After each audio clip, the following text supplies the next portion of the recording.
Hai Sobat Asta, kembali lagi di podcast Suara Muda Inspirasi Kita. Halo Sobat Asta, balik lagi bareng aku Nisi dari kelas 9E. Yang kalau dengar suara musik dikit aja langsung goyang dong. Dan aku Saza dari kelas 8C yang kalau disuruh nari malah kamu kayak ngobot. Pas banget nih sama topik kita kali ini, Zad. Sebelum mulai ngobrol-ngobrol, kita pantun dulu ya. Sobat Asta di rumah jangan lupa bilang cakep ya. Pergi ke pasar beli pepaya. Cakep. Jangan lupa beli semangka. Bangga rasanya mewakili daerah tercinta, menari di sana negara satu pacar. Yeay. Wih, mantap juga kan pantunnya. Bangga banget gak sih pastinya? Oke Sobat Asta, hari ini spesial banget karena kita bakal ngobrol tentang pengalaman yang luar biasa. Yang soalnya kita kedatangan alumni SP Asta yang kemarin jadi penari perwakilan NTB di Istana Negara pas 17 Agustus loh. Mari kita sambut Kalu.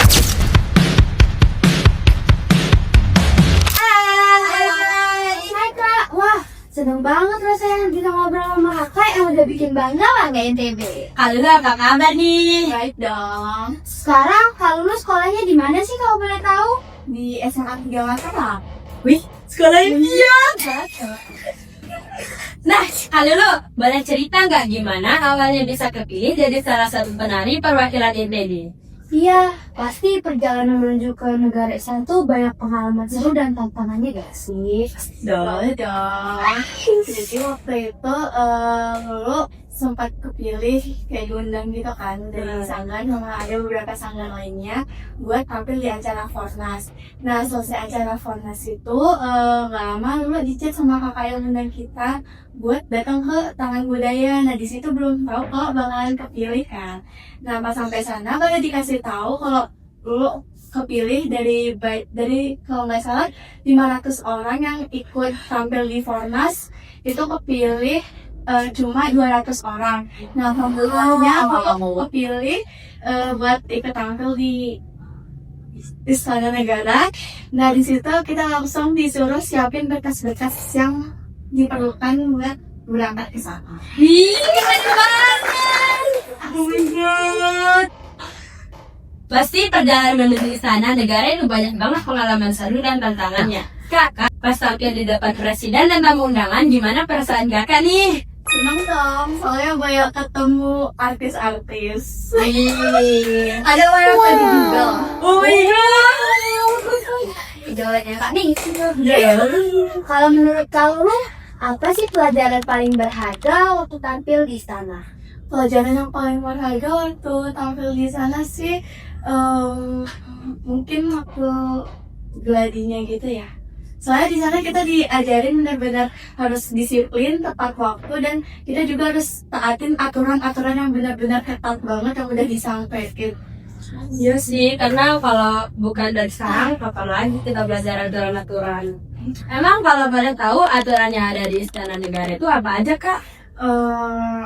Kalau saya ingat dulu ya, itu ada waktu gladi nggak boleh bawa HP, terus tidak boleh bawa barang tajam, senjata tajam. Iya. Itu juga, kita juga nggak dikasih pakai anting, kalung, pokoknya perhiasan itu nggak dikasih. Jadi ada properti kita yang kelihatannya tajam padahal itu enggak, itu kita harus kumpulin.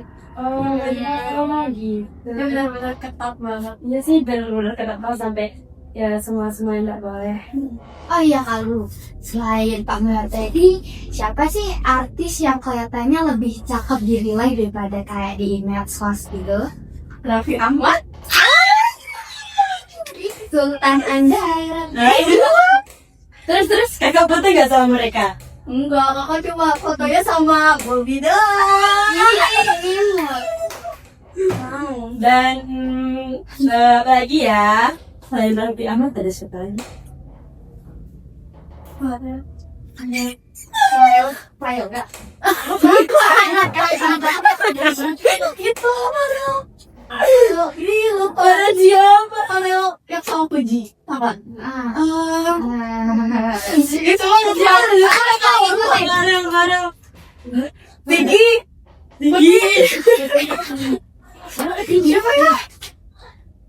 Farel Bramasta.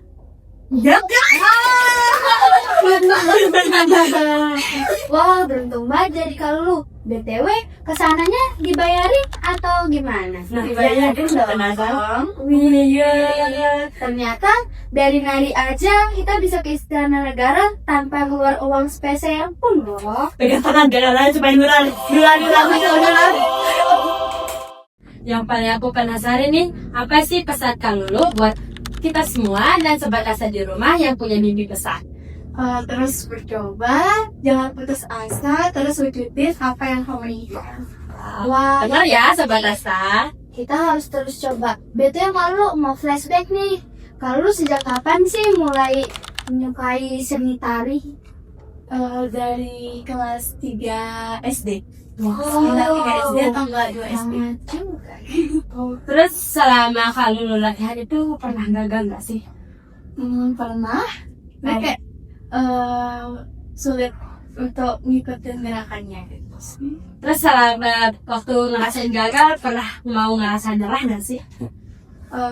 Enggak. Terus belajar untuk nyoba-nyoba lagi dan ternyata bisa. Nah, Kak, aku penasaran juga nih. Waktu persiapan tampil di Istana Negara, kalau lu butuh waktu berapa lama sih? Kalau nggak salah sekitar 2 bulanan gitu. Oh banyak lama juga ya. Selama itu latihannya tiap hari atau gimana? Latihannya tiap hari, jadi kita kayak dikasih surat dispen gitu. Jadi surat dispen dari Dikbud kayaknya kalau nggak salah ya.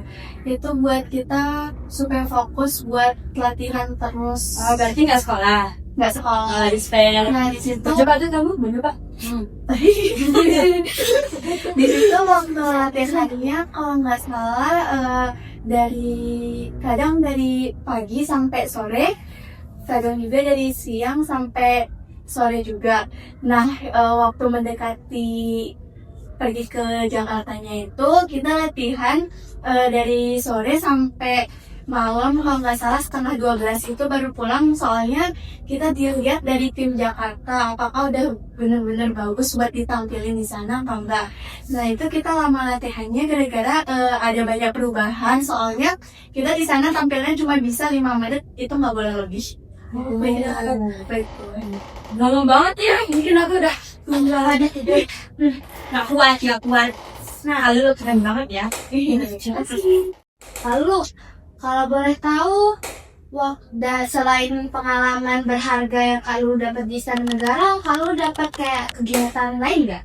Dapat dong. Jadi di sana dapat banyak teman baru, soalnya kita banyak ngumpulnya gitu kan. Nah terus selesai tampil kita diajak pergi kayak ke Monas gitu buat jalan-jalan. Dan pasti ada juga kan momen yang ngakak dan lucu, boleh diceritain? Ada dong. Oh banyak. Yang momen nggak terduga waktu tampil itu tuh ada salah satu dari temennya lo itu waktu tampil haknya tuh nggak sengaja keinjek. Nah itu untung aja nggak jatuh dan nggak terlalu kelihatan waktu di live.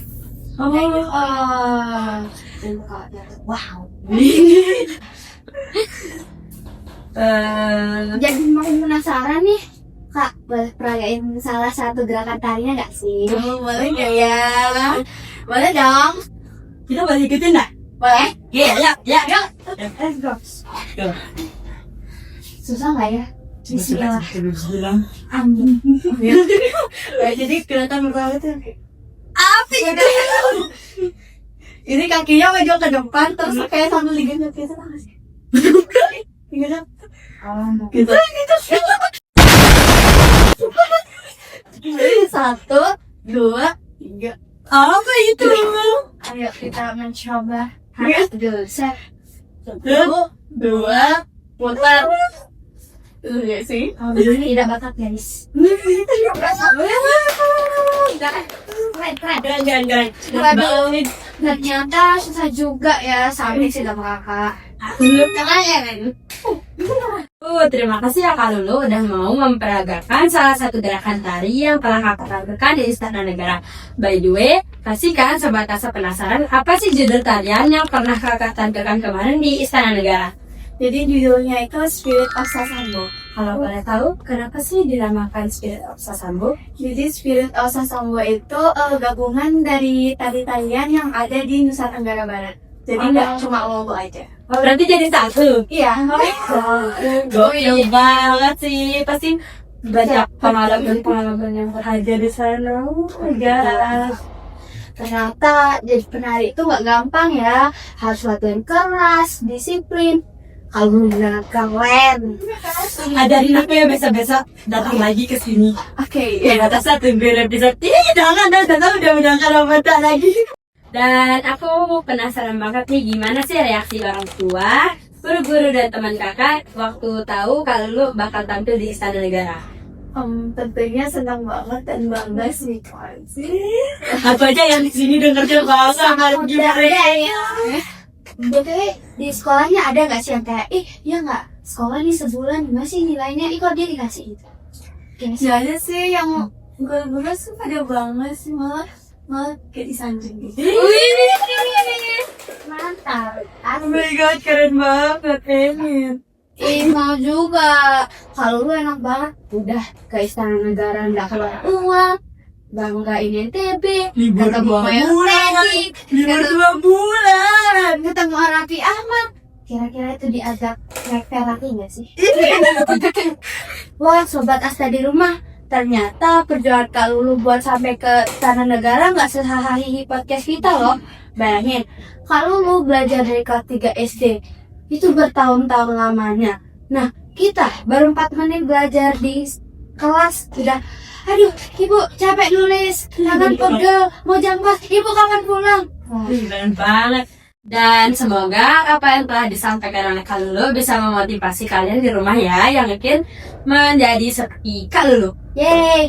Nah, kesimpulannya adalah jangan pernah ragu buat bermimpi besar, karena siapa tahu dari mimpi itu kita bisa pergi ke tempat yang belum pernah kita bayangkan sebelumnya. Betul banget. Jadi, yuk Sobat Asta terus berusaha konsisten dan percaya sama diri sendiri, karena mimpi besar itu bisa banget kita wujudkan sampai seperti Kak Lulu. Yeay. Sebetulnya nggak mau bye-bye. Tapi kita harus bye-bye. Oke Sobat Asta, gini dulu podcast kali ini. Aku Nisi. Aku Saza. Aku Lulu. Pamit undur diri, sampai jumpa di podcast berikutnya. Suara Muda, inspirasi kita. Bye. Hari-hari penuh canda, suasana ceria menyapa, semuanya bergembira, semangat belajar membara. Spendasta, oh Spendasta, tempat meraih prestasi, menggapai cita-cita, mewujudkan mimpi-mimpi.